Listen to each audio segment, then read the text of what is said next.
Hi, Ed here from keywordspeopleuse.com, and I've got an exclusive time-limited offer for you.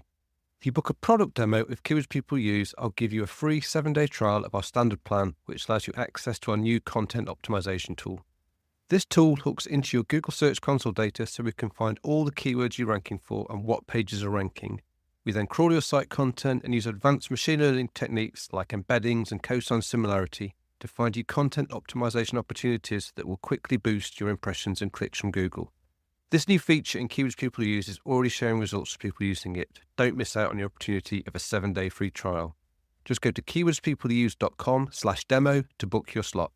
That's keywordspeopleuse.com/demo. You'll find the link in the show notes of this episode.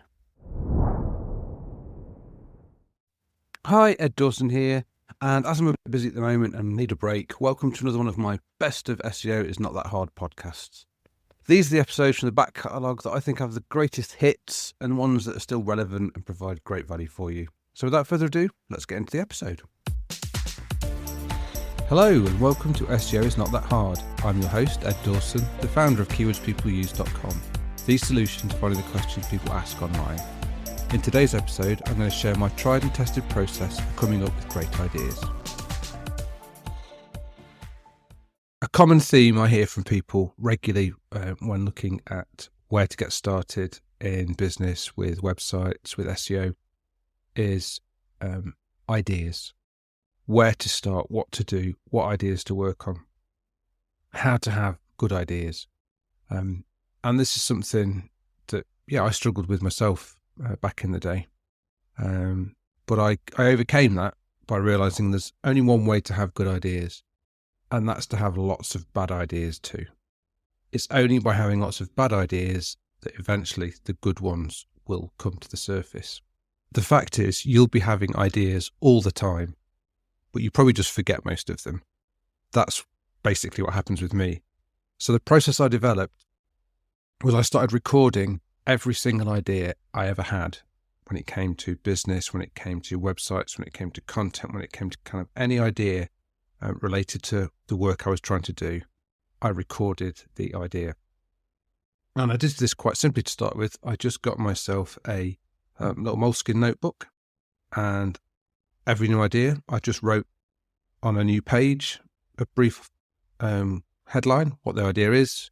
If there's any detail I got, might only be a few lines of notes that's explaining the idea, put a date on it, and then I wrote at the front of the notebook, the first few pages I saved and just put some lines in so that every idea I just wrote down the headline of the idea and the page that it was on. Now this meant I started to build up over time a big list of ideas, talking hundreds of ideas. And some of them, most of them, would be rubbish. They'd be rubbish because I didn't have the skills, I didn't have the money, or I didn't have the time. But within that big cluster of ideas, there were a few little gems that started to appear. And as I would go over the book again and read it, and read the headlines, go through and read the ideas, some of them would start to sort of come up again and again. And those ideas were the ones I would work on, and I would build out more. And I can now look at that book and look at the websites and the income streams I've got now, and they came from those ideas.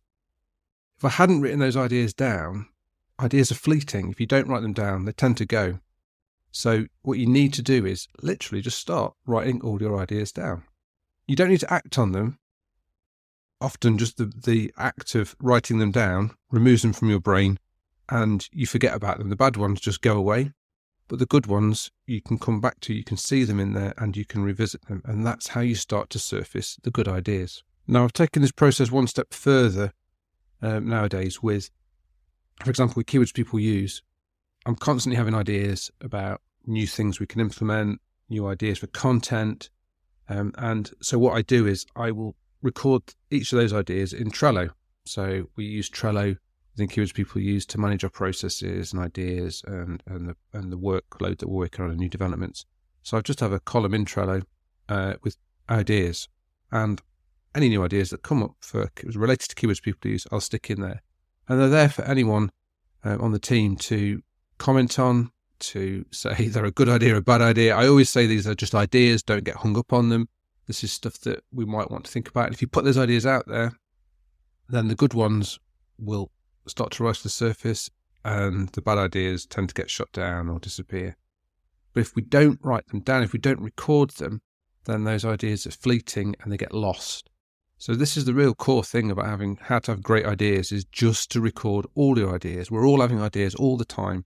And if you don't record them, then you're gonna lose them. And those real golden nuggets can get lost.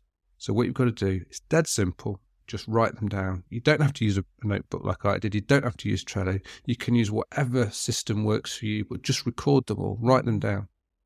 This podcast came from an idea. Let's do a podcast. Wrote it down, thought about it, came back to it, eventually decided, let's give it a go. Let's give it a shot. And here we are now. And, we've got people listening. I'm getting feedback. It's brilliant. And I'm really glad I did it. But if I'd never written the idea down, I might never have acted upon it. And then again, keywords people use, that was another idea that just got written in the book. And it was one that I eventually came back to and we built out. So it's dead simple to have good ideas, just have loads and loads of bad ones. So start doing it, start recording your ideas. You'll be amazed. Over time, you will start to build up such a list of ideas. You'll find the good ones, and then you'll take them forward and you'll have great success with them. Thanks for listening. I really appreciate it. Please subscribe and share. It really helps. SEO is not that hard is brought to you by keywordspeopleuse.com. These solutions finding the questions people ask online. See why thousands of people use us every day. Try it today for free at keywordspeopleuse.com. If you want to get in touch or have any questions, I'd love to hear from you. I'm at Channel 5 on Twitter. You can email me at podcast@keywordspeopleuse.com. Bye for now, and see you in the next episode of SEO is Not That Hard.